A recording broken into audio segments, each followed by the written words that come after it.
회색빛 건물들이 빼곡히 들어찬 도심 속에도, 녹음 가득한 숲 속에도 우리가 사는 이 땅 곳곳에는 이것이 삽니다. 고대의 시간부터 현재에 이르기까지 자연과 생명의 바탕이 되어주고 있는 땅의 옷.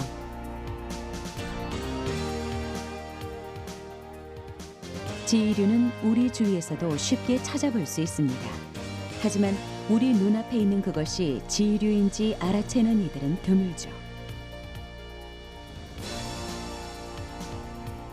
지이류란 어떤 생물이고 어떤 환경에서 자라는지, 이와 관련해 어떤 연구가 이루어지고 있는지 모르는 이들이 더 많을 겁니다. 그렇다면 우리가 지이류에 관심을 가져야 하는 이유는 과연 무엇일까요? 그 해답을 지금부터 하나씩 짚어보려 합니다.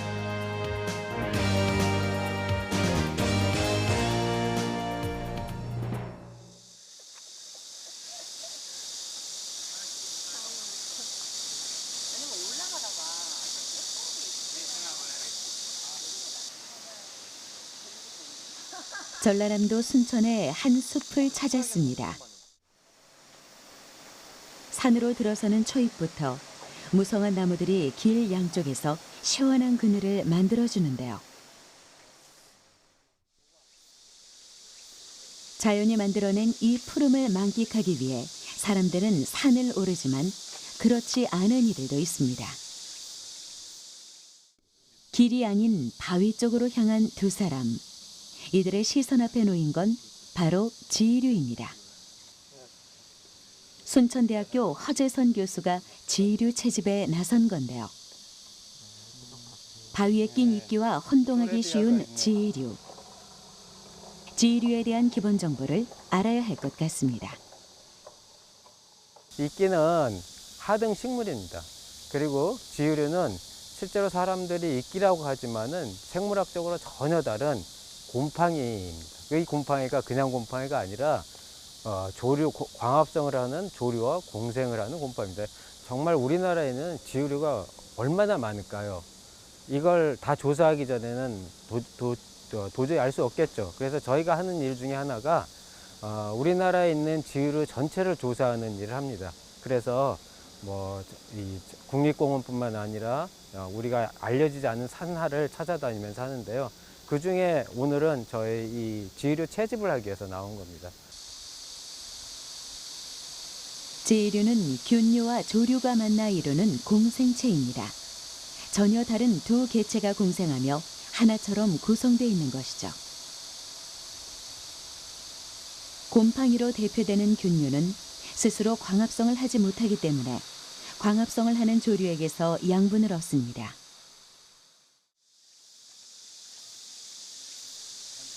조류의 경우 빛이 약하고 수분이 풍부한 곳에서 살아야 하지만 균류가 보호막 역할을 하며 공기의 수분을 흡수해 조류에게 전달해 주기 때문에 건조하면서도 빛이 강한 환경에서 생존할 수 있죠.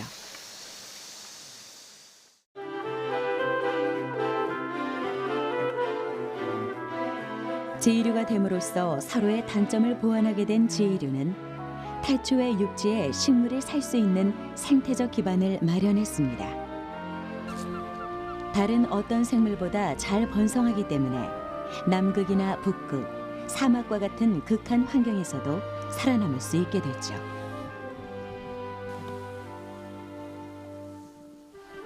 조류에게 살아갈 수 있는 서식처와 수분을 제공하는 균류, 그리고 균류에게 광합성으로 만든 영양분을 전달하는 조류. 이러한 공생관계 속에서 진화를 거듭하며 생존해온 지이류는 조류도 균류도 아닌 지이류만의 가치를 지니고 있습니다. 하나는 생태계에서의 역할입니다. 암석의 풍화를 촉진해 토양화를 이끌고 반대로 모래처럼 날리는 토양을 단단히 고정하는 작용을 하기도 하죠.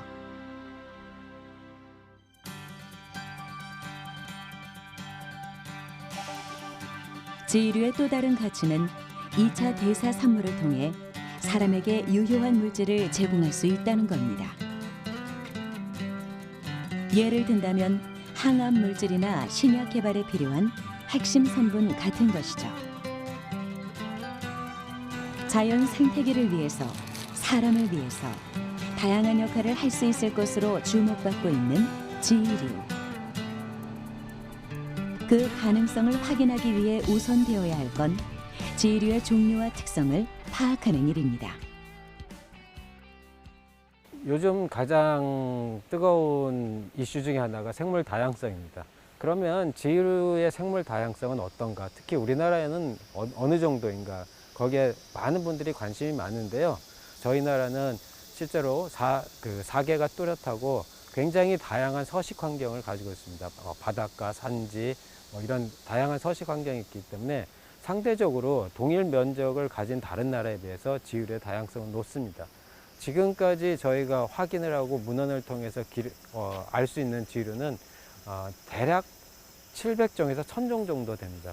그리고 실제로 실물을 가지고 종을 구별했을 때는 700종 정도는 확실히 존재한다고 지금 저희가 조사를 했습니다. 잠깐만. 지류의 채집 과정을 살펴볼까요? 바위에 붙은 지류의 경우 도구를 이용해 바위째 깹니다. 최대한 지류가 훼손되지 않도록 하기 위해서인데요. 우선적으로 육안으로 확인하지만 눈으로 그 종을 구분하기란 쉬운 일이 아닙니다. 때문에 형태적 특징과 서식 환경 등을 기록하고 상태 그대로의 지류를 채집해 실험실로 가져가죠. 지류를 채집하는 이유는 이 지류가 무슨 종인지를 정확히 알기 위해서 채집을 하는 게 가장 큰 이유입니다. 경험적으로 봐서 이게 무슨 종인지는 알 수 있지만 사실은 종 간의 변이가 굉장히 많기 때문에 정밀한 조사를 하기 위해서 실험실로 가져가야 됩니다. 그렇기 때문에 이 현장에 있는 지류를 그대로 옮겨가는 게 가장 중요하겠죠. 그런데 불행히도 바위에 붙어 자라는 이런 지류들은 어떻게 할 수가 없기 때문에 바위채 같이 채집을 할 수밖에 없습니다. 그래서 이런 과정에서 약간의 손실이 생길 수 있지만은 가급적이면 자연 상태 그대로의 지류를 채집해 가는 게 가장 중요한 거라고 하겠습니다.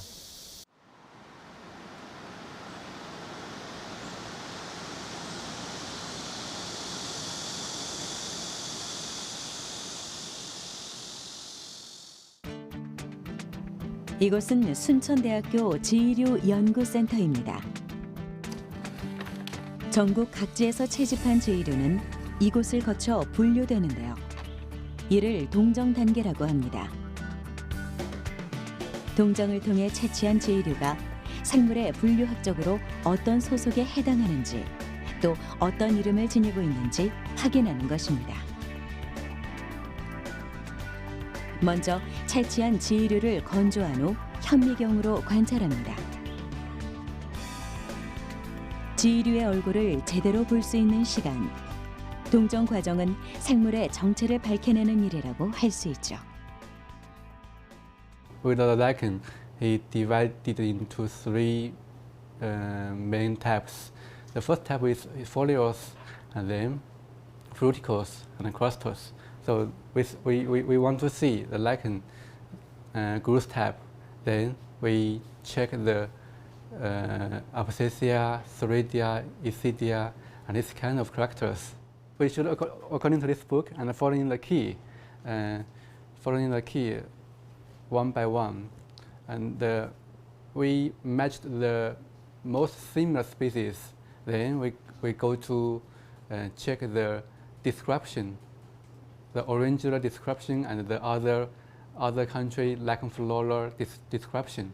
Then we can compare the difference and the similarity.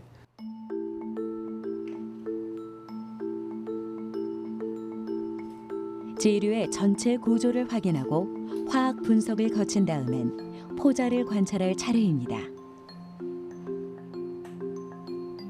자실체의 단면을 현미경으로 보면 포자의 모양과 색깔이 나타나는데요. 포자의 특징을 기준으로 외부 형태와 화학 반응 결과를 고려해 종을 결정할 수 있습니다. 사람마다 생김새가 다르고 이목구비의 특징을 갖고 있듯이 지휘류도 종마다의 특징을 지니고 있는데요. 그만큼 지휘류의 형태적 특징을 파악해 분류하는 것이 동정 작업의 핵심이라고 할 수 있죠. 지휘류를 가지고 우리가 산업적 활용을 해야 된다면 저희가 자체 연구도 하지만은 이걸 많은 사람이 활용할 수 있는 기반을 만들어야 되겠죠.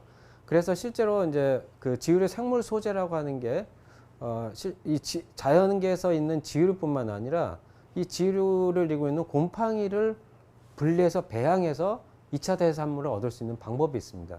실제로 지휘류를 채집하고 그 지휘류로부터 곰팡이를 분리하고 그 곰팡이를 배양하는 이런 일들을 해서 우리가 이제 자원을 모으게 되는 거죠. 그러니까 지휘류 하나를 우리가 채집하게 되면 거기서 지휘류를 이루고 있는 곰팡이를 하나를 모으는 역할하고 똑같습니다. 그러니까 뭐 한두 개 했을 땐 문제가 되지 않지만 숫자가 계속 증가하게 되면 이걸 체계적으로 관리해야 될 필요가 있겠죠. 동정이 끝난 지휘류는 소재화 작업에 들어갑니다. 그 첫 번째 단계는 지휘류에서 곰팡이를 분리하는 일입니다. 균류를 분리해 하나의 소재로 확보하는 작업인데요.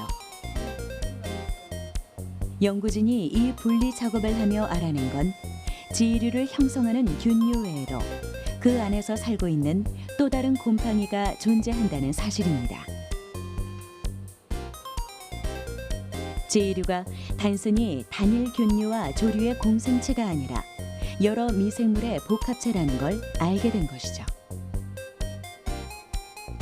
지휘류 연구센터 소재은행에선 이와 같이 동정된 지휘류에서 분류한 균류들을 확보하며 연구 소재로 사용할 수 있도록 분양하는 일을 하고 있습니다. 처음 단계에서는 생물 소재 자체를 분양을 했지만 지금은 생물 소재뿐만 아니라 이 배양 산물을 따로 분양을 해드리는 그런 상태입니다. 그래서 저희가 다루는 소재가 자연 상태 지휘류, 거기서 분리한 곰팡이 2종류, 그 곰팡이 2종류를 배양한 배양 산물. 이게 전체 작업의 과정이고 그 과정에서 5가지의 소재가 만들어집니다.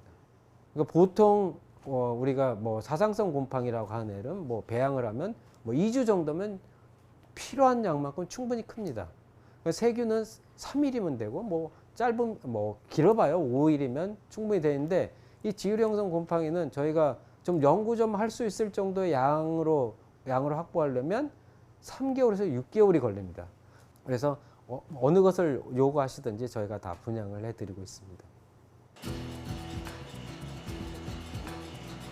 연구진이 주목하고 있는 건 지휘류 물질의 대량 생산입니다. 지휘류에선 천여 개의 천연 물질이 발견됐는데요.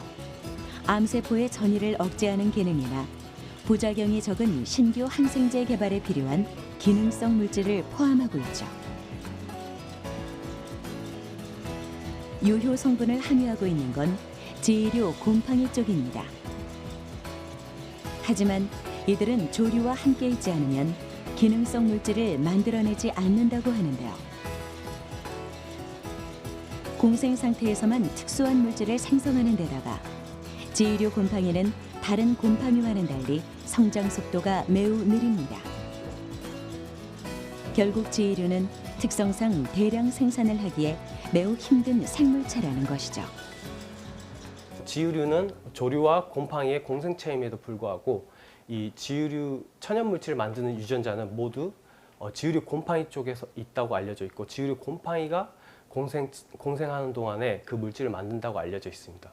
그래서 저희 지휘류 연구센터에서는 지금까지 5종의 지휘류 유전체를 해독하였고 유전자를 찾게 되면 저희가 이제 그 유전자를 제3의 다른 곰팡이의 유전공학 기술을 이용해서 집어넣어서 그 지휘류 천연물질을 잘 만들 수 있는 배양 조건을 확립한 다음에 대량 생산 플랫폼을 구축하는 게 저희 연구의 최종 목표입니다.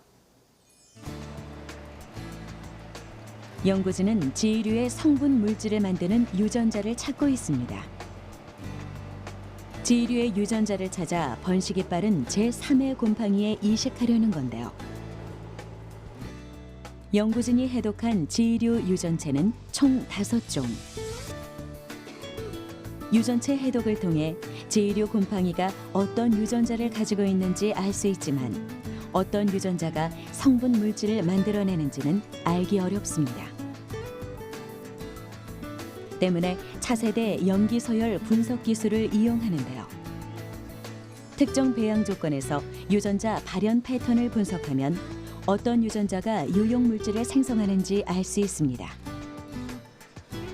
유전자 발현량과 유용 물질 생산 능력을 비교해 특정 유전자를 찾아내는 것이죠. 만약에 그렇게 대량 생산할 수 있는 그런 길이 열린다면 저희가 지금 지금까지 개발되지 않았던 또는 시도하지 않았던 지류 물질을 가지고 새로운 신약이라든지 뭐 기능성 물질들로 가는 이제 새로운 지평을 열게 됩니다. 그 말은 거의 독보적인 그런 기술을 가지고 이런 세계 바이오 시장에서 경쟁력을 가질 수 있는 그런 기반을 만든다고 생각합니다.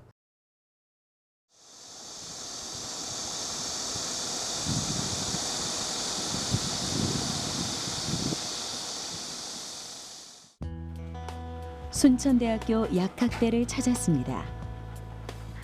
이곳에서는 골다공증을 억제하거나 회복시킬 수 있는 소재를 연구하고 있는데요.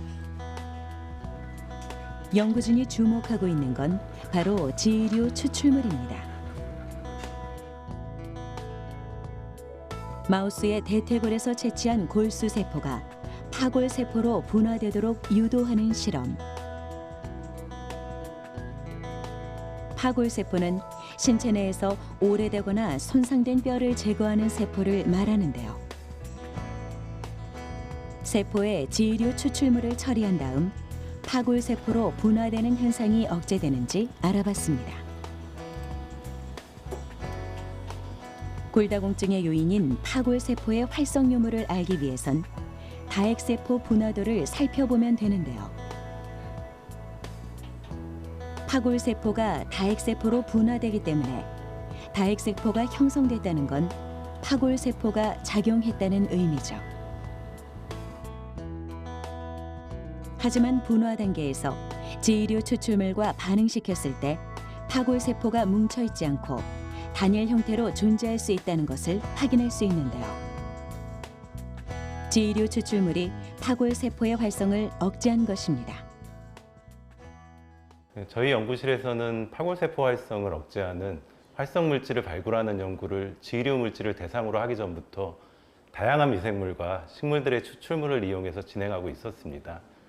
그래서 이번에 지류 추출물에서 파골세포 억제 활성을 나타내는 지류 유래 물질을 이용한 실험을 하게 된 계기는 지류에서 활성 물질을 도출하는 연구가 현재까지 많이 진행되지 못한 이유로 유효한 물질을 도출할 수 있는 가능성이 상대적으로 높기 때문에 지류 소재 은행과 함께 산림청의 산림 생명자원 소재 발굴 연구과제를 지원받아 시작하게 되었습니다. 우리 몸의 뼈는 일생 동안 생성과 성장, 그리고 흡수를 반복하는 장기입니다. 때문에 10년에 한 번씩 우리 몸은 새로운 뼈로 교체되죠. 30대가 지나면 골밀도가 점차 감소하며 강도가 약해지는데 뼈의 강도가 약해져 쉽게 골절되는 질환이 바로 골다공증입니다. 그리고 이러한 질환의 주요 요인으로 파골세포를 들 수 있는데요. 뼈의 재형성 과정에서 뼈를 만드는 조골세포의 활동보다 파골세포의 활동이 클 경우 골밀도가 줄어들며 골다공증이 발생하는 겁니다. 때문에 파골세포의 활성을 억제시키는 것이 골다공증의 치료의 원리라고 할 수 있죠. 연구진은 지류 추출물이 골다공증에 효과가 있는지 알아보기 위해 실험을 진행했는데요. 골다공증이 있는 마우스들을 두 그룹으로 나눠서 지류 추출물이 섞인 사료를 먹은 군과 일반 사료를 먹인 군의 경과를 지켜봤습니다. 두 그룹의 사료는 같은 성분으로 한 그룹의 지류 추출물만 추가한 것인데요. 마우스의 골다공증이 호전됐는지 혹은 증상이 지연됐는지 확인하기 위해선 두 그룹의 마우스에서 대퇴골의 골밀도를 분석해야 합니다. 마이크로 CT 사진을 통해 마우스의 골밀도를 살펴보니 지류 추출물이 섞인 사료를 먹은 군이 일반 사료를 먹은 군보다 골밀도가 증가한 것을 확인할 수 있었습니다. 예, 골다공증 치료제는 현재까지 파골세포 분할을 억제하는 비스포스포네이트 계열의 의약품이 주를 이루고 있어서 이 계열 의약품의 문제점인 골, 괴사 등의 단점을 극복을 하고 뼈를 생성시킬 수 있는 조골세포 증진 활성을 갖는 물질의 스크리닝도 동시에 진행되고 있습니다. 그래서 현재 지이류 추출물로 조골세포 증진 활성 실험을 수행하였을 때 활성을 나타내는 추출물을 확인할 수 있었고요. 그러므로 바람직하게는 지이류에서 파골세포는 억제하면서 조골세포는 증진시킬 수 있는 소재가 발굴될 수 있다면은 우리 연구에 굉장히 큰 어떤 성과로서 나타낼 수 있을 것 같습니다.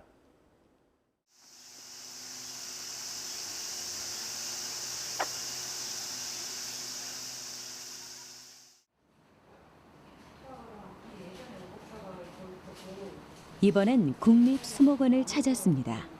그냥 나뉘면서 해끼리 놓으면 이곳 지이류 연구팀이 주목하고 있는 건 생활권 지이류입니다. 수많은 종류의 지이류 중에서도 사람 가까이에서 서식하는 지이류를 찾고 종을 분류하는 이들. 생활권 지이류만이 갖는 특징이 분명 있을 텐데요. 이것도 한국의 사람과 지이류의 관계를 이들에게 들어봐야 할 것 같습니다. 생활권에서 우리가 볼 수 있는 지이류라는 것은 그러니까 한마디로 우리 주변에서 흔하게 또는 쉽게 볼 수 있는 지이류를 말하고 있습니다. 생활권에서 볼 수 있는 지이류는 그 분화와 열화를 그 구조체로 가지고 있는 그런 번식 방법을 선택하는 지이류들을 많이 볼 수가 있고요. 이 지이류 자체가 이 대기 오염 이쪽에 되게 민감해요. 그래가지고 근데 이제 주로 도시는 우리가 잘 아시다시피 자동차 매연이라든가 뭐 공장 이런 거든가 되게 우리가 생활에서 느낄 수 있는 대기 오염이 되게 많잖아요. 근데 이제 생활권 우리가 주변에서 볼 수 있는 지이류는 이런 대기 오염, 뭐 아황산가스라든가 뭐 질소산화물에 되게 좀 잘 견딜 수 있는 그런 지이류들이 주로 분포하고 있는 걸로 생각되고 있습니다.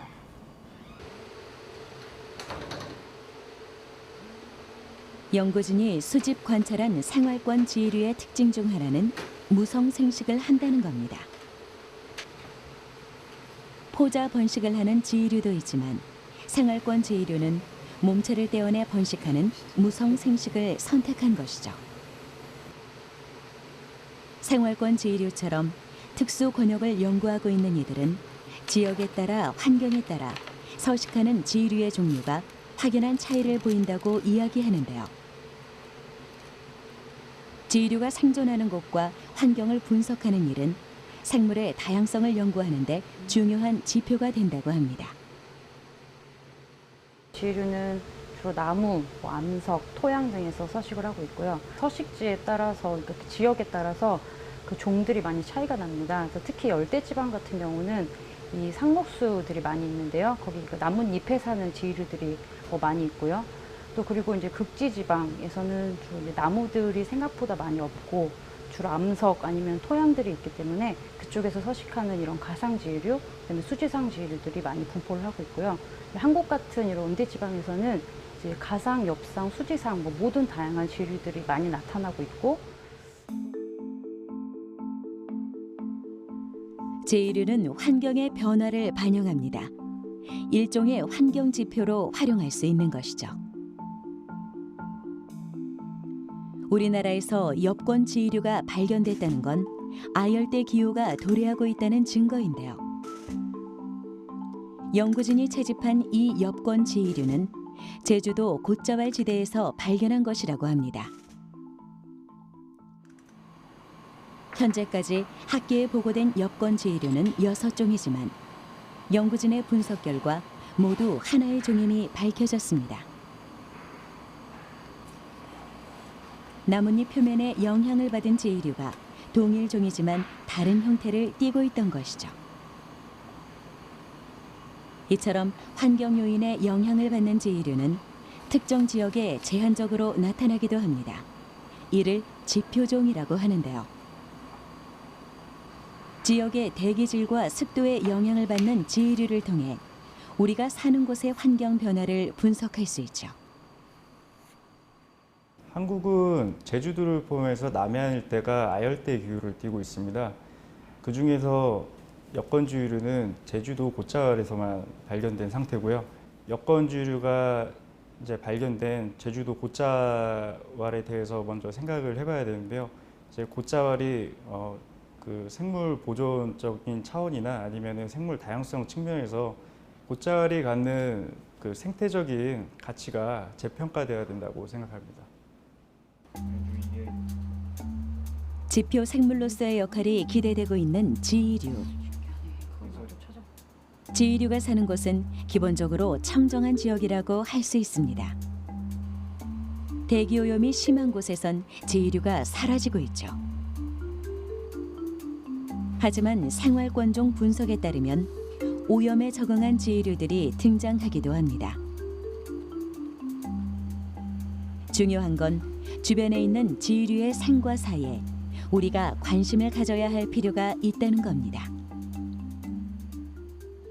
지위류는 환경오염에 되게 민감한 종이기 때문에 이것은 인간 자체 생존에도 매우 민감한 생존 자체에도 되게 큰 관련이 있다고 생각해요. 그래서 이제 지위류가 암석 풍화, 토양화를 하기도 하고 또 그다음에 지위류 자체가 이 시아노박테리아 같은 거랑 같이 사막화 방지, 약간 토양을 딱딱하게 하는 그런 작용도 하거든요. 생각보다 사람들을 우리 사회도 많이 관여를 하고 있고 또 인간 생활, 그다음에 인간의 생존에도 큰 관계를 맺히고 있어서 저는 이 지위류 자체가 생태계 역할에서 매우 큰 가치를 가지고 있지 않나 생각해 봤습니다. 우리는 지금 땅의 옷, 지위류에 대해 알아보고 있습니다. 지위류는 생물이 살 수 없는 곳에서 가장 먼저 대지의 옷을 입히며 생태계 개척자의 역할을 해왔죠.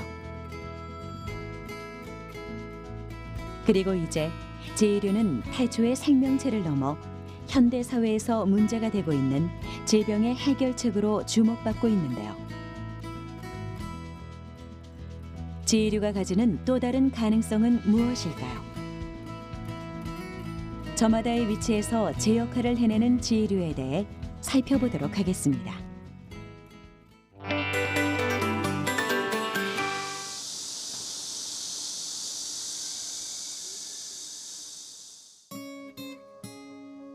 한 예술가의 작업실을 찾았습니다.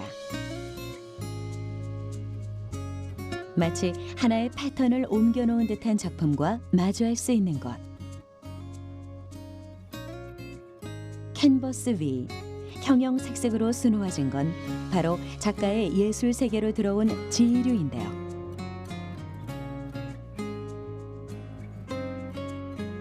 과연 작가는 지위류의 어떤 모습에 매료돼 붓을 들게 된 걸까요?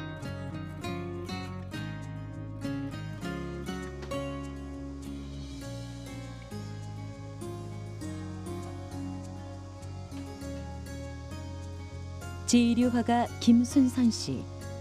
마냥 그림이 좋았던 그는 직장 생활과 미술 공부를 병행하며 화가의 꿈을 키웠는데요. 어엿한 화가가 된 지금 지위류를 통해 자연과 인간의 관계를 녹여내고 있죠. 우선 색깔이 이뻐요. 색이 너무 좋아요. 아마 가시광선이 건드릴 수 있는 최고의 색들을 얘들을 갖고 있어요.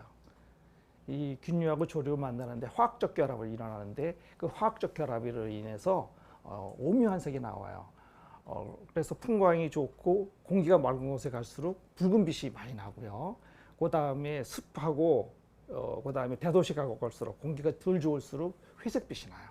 그런 층이 굉장히 다양하다는 것을 알게 되고 또 하나는 형태도 달라요. 이게 우리나라에 한 1000여 종이 됐는데 이 종마다 디자인이 달라요. 형태가. 그렇기 때문에 형태가 다르고 색깔이 다른데 어떻게 제가 이쪽으로 끌리지 않을 수가 있어요.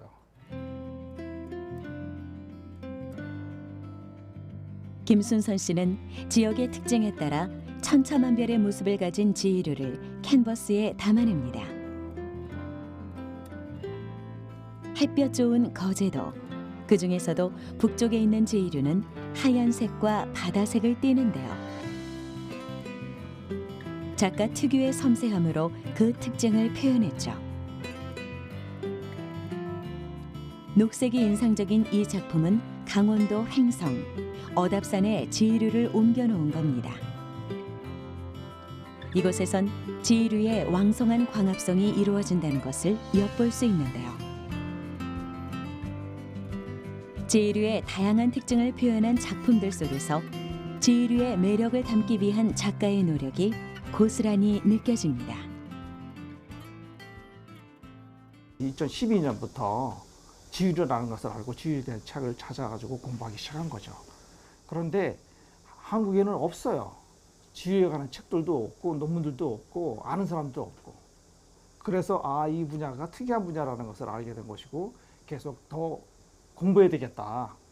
그리고 이게 의미도 한국 사람들한테, 우리나라 사람들한테 꼭 알아야 되겠다. 그리고 이것이 잘 되면은 국가적으로도 도움이 되겠다. 그 생각을 한 거죠. 작가의 영감이 되어 예술로 승화된 지휘류. 지휘류를 하나의 작품으로 녹여내기 위해선 꽤 많은 과정을 거쳐야 합니다. 먼저 그림의 기본이 되는 스케치를 하는데요. 작업은 직접 촬영한 지휘류 사진 속에서 그리고자 하는 구도를 찾아 확대한 사진을 바탕으로 진행되죠. 스케치 후엔 채색 과정에 들어갑니다. 지휘류라는 새 생명을 받아들인 환경을 표현하는 것이죠. 지휘류는 보통 세 가지 형태로 있어요. 이게 바위에 붙어 있는 딱 고착지휘류 내지는 부착지휘류라는 것이 있고, 그 다음에 이파리처럼 올라오는 엽상지휘류가 있고, 그 다음에 나무처럼 자라오는 수지상지휘류라는 게 있는데, 제가 주로 다루는 것은 고착지휘류예요. 주로 바위나 숲이 같은 데 붙어 있는 거죠. 그 척박 환경에서 생존해야 되고 자기를 키워나가야 되고 하는 것은 생존 투쟁일 수도 있고 굉장히 이성적인 행위가 될 수 있기 때문에 두 가지 결합 형태이기 때문에 저는 그걸 항상 염두에 두면서 작업을 하고, 그런 점에서는 지휘류 작업이 단순히 페인팅하는 작업뿐만 아니라 의미까지도 저는 갖고 있다고 생각하고 거기에 대해서 흥미를 많이 느끼고 있습니다.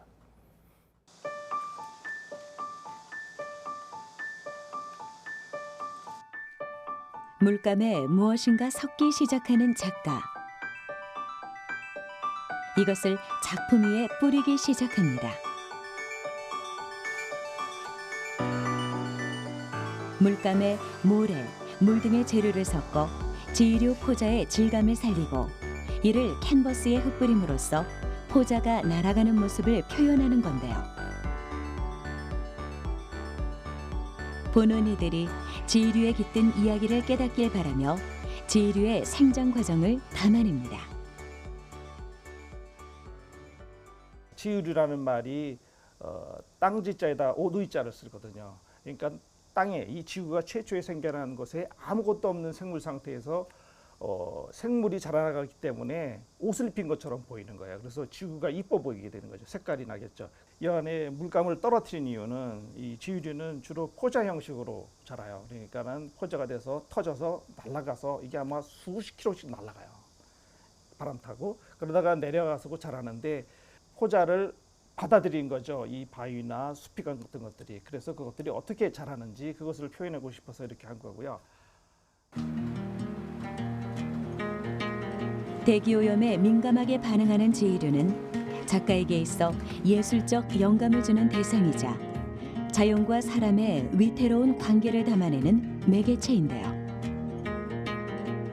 인간의 욕망이 자연을 파괴한다는 사실을 전하기 위해 지휘류를 그리는 김순선 작가. 완성된 지휘류 작품 속에선 오묘한 아름다움이 묻어나는데요. 청정 자연 환경에서 살아가는 지휘류가 우리의 곁에서 점점 사라져가고 있는 지금, 자연 환경을 지켜야 한다는 아름다운 경고를 전하고 있죠. 1975년대 이후로 이 서울의 한복판에서는 지유류가 없어지기 시작해요. 그것이 점점점 넓어져서 지금은 인수봉이나 수락산, 그다음에 북한산에서는 그리고 남산 이런 데는 지유류를 볼 수가 없어요. 이게 점점점 넓어지고 있는데 그걸 지의 사막이라고 그러는데 이게 넓어지고 있단 말이야. 그래서 지유류를 다시 대도시에, 강남에, 종로에 가지게 된다면은 그런 아름다움과 청정한 공기, 자연의 순수성 같은 것들이 부각될 수 있는 거고 환기시킬 수가 있는 거죠. 그리고 우리가 어떻게 해야 이런 환경을 유지하고 그다음에 우리가 좀 더 타자를 생각하고 서로를 생각하는 그런 생각들을 가지게 할 수 있는가. 이것을 지유류의 그림, 지유류의 아름다움, 지유류의 모습으로다가 표현될 수가 있다면 저로서는 더없이 바랄 것이 없는 것이죠. 지유류 그림 속에 자연보호의 메시지를 담아내는 일. 지유류의 아름다움을 전함과 동시에 사람과 지유류 그리고 자연과의 공존에 대해 생각해보는 계기가 되어주는데요. 김순선 작가가 캔버스에 펼쳐내는 이야기에 귀 기울이다 보면 지유류의 존재 가치를 알 수 있을 겁니다.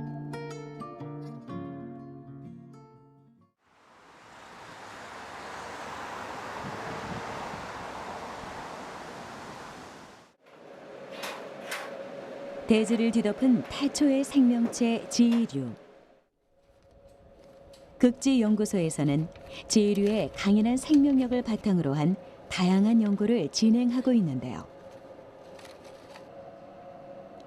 지유류의 연구 사료적 가치는 어디에서부터 오는 걸까요? 남극이라는 극한의 환경에서도 생명의 싹을 틔운 지유류에서 그 해답을 찾아보도록 하겠습니다. 제가 남극의 육상 생태계 연구를 하고 있거든요. 그래서 육상 생태계를 구성하는 구성 요소들부터 이제 조사를 하고 그 중에서 이제 지유류가 가장 많으니까 지유류 연구도 하고 지유류하고 같이 생육하고 있는 이끼도 연구를 하고 있습니다. 지유류는 다른 식물들하고 달라서 뿌리가 없고 그다음에 기공도 없어요. 그래서 온전히 그 대기 중에서 모든 물질을 받아들이거든요. 그거를 자기가 활용을 못하는 것들은 축적을 해요. 특히 이제 오염 물질 같은 거, 중금속 같은 것도 그대로 흡수를 하거든요. 그래서 환경 오염 지표로도 많이 사용할 수 있고요. 그거는 남극뿐만이 아니고 문명 세계에서도 그렇게 많이 사용을 했었고요. 지금도 그렇게 하고 있고요. 그러니까 오염도에 따라서 분포하는 종이 다르거나 아니면 같은 종이라도 함유하는 그 양이 다르거나 이렇게 해서 지표 생물로 사용하고 있거든요. 새하얀 눈과 얼음으로 뒤덮인 미지의 땅 남극. 지구의 시간이 멈춰 있는 듯한 이곳에서도 다양한 생명이 살아 숨쉬고 있죠. 그중 영하 17도에서도 광합성을 할 만큼 강인한 생명력을 지닌 지유류는 남극의 육상 식생을 대표하는 생물로 통하는데요. 극지연구소 연구원들은 1년에 한 번 지유류를 채집하기 위해 남극으로 떠납니다.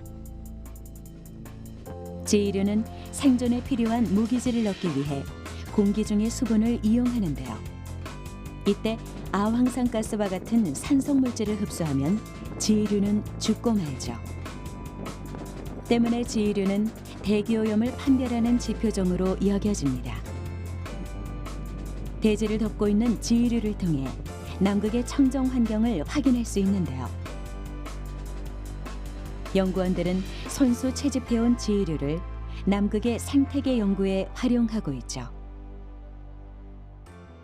가져온 표본에 대해서 신경을 되게 많이 쓰는 편이에요. 일단 갖고 온 표본에 대해서 관찰할 표본과 실험할 표본들 혹은 계속해서 좀 살려둬야 될 표본들 이런 식으로 좀 계획을 미리 해서 표본 채집을 하게 되고 수장고에 있는 표본들은 관찰 표본으로 전부 다 건조시켜서 수장 안에 보관하게 되는 거고요. 그리고 다른 실험용 표본들, 그러니까 DNA를 뽑는다거나 혹은 배양을 시킨다거나 이런 아이들은 완전히 건조시키지 않고 그냥 마이너스 한 80도 처리, 20도에서 80도 처리를 한 다음에 들여온 상태에서 다시 상온 혹은 지류가 활동할 수 있는 온도로 설정을 하면은 균사나 같이 사는 파트너 조류가 살아있는 것을 확인할 수 있습니다. 극한의 환경에서 살아남아 남극의 다양한 생태 정보를 전하는 지류. 그 정보를 확인하기 위해 가장 먼저 선행되어야 할 것은 지류의 분류입니다. 남극에는 350종이 넘는 지류가 서식하는 것으로 알려져 있는데요. 극지연구소에서는 다양한 방법을 활용해 지류를 분류하는 연구가 한창입니다. 지금 전 세계적으로는 한 2만 종 정도 있다고 하고 남극에만 350종 정도 이제 그게 더 늘어날 거라고 생각이 들거든요. 근데 그런 지우류들이 이제 자기가 어떤 환경에 적응을 하면서 물질들을 만들어요.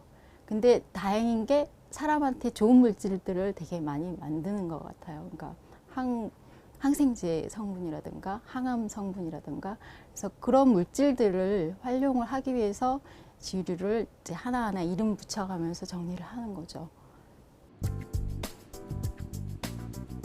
지류의 분류 방법은 크게 형태적 분류와 화학적 분류 등으로 나눌 수 있는데요. 얇은 판 위에 지위 물질을 도포해 종을 분류하는 이 방법은 화학적 분류에 속하는 TLC입니다. TLC란 용매와 시료의 전개 속도를 활용해 2차원의 판에서 시료 물질을 분리하는 방법을 말합니다.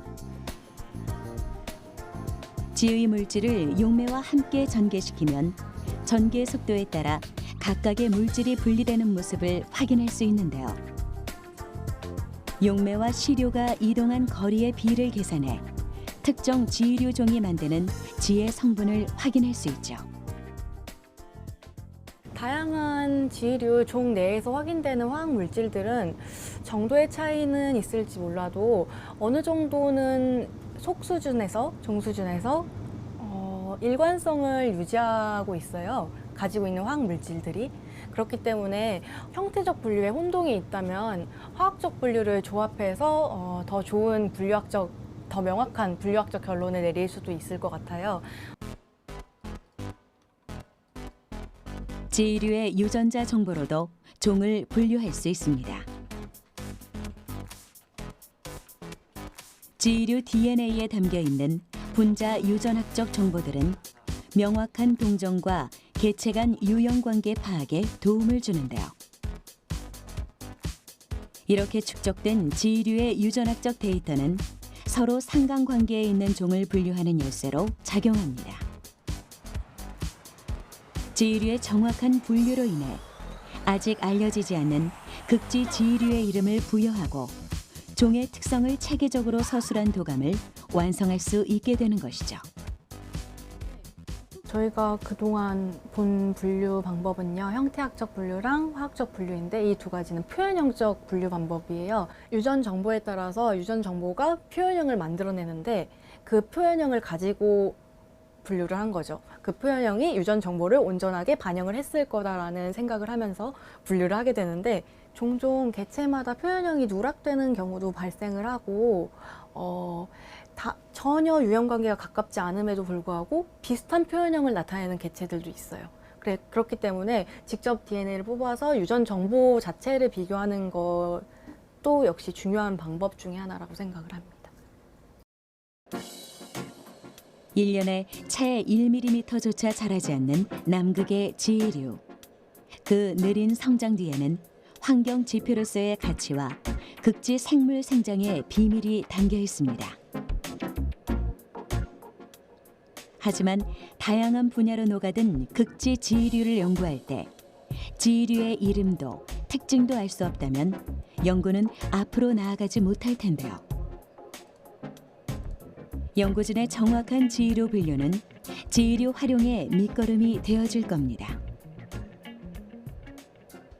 지류가 아주 많은 곳에 퍼져 있는데 우리가 모르고 있잖아요. 그리고 연구도 안 돼 있고. 그런데 지금 환경은 뭐 기후변화라든가 인간 오염이라든가 그런 걸로 해서 많이 파괴되거나 환경이 서식지가 많이 바뀌고 있거든요. 그래서 우리가 모르는 사이에 수많은 종들이 멸종이 돼가고 있을 거라는 생각이 들어요. 그러기 전에 이제 저희가 그 종들을 발굴을 해서 빨리빨리 분류를 해야 될 것 같고요.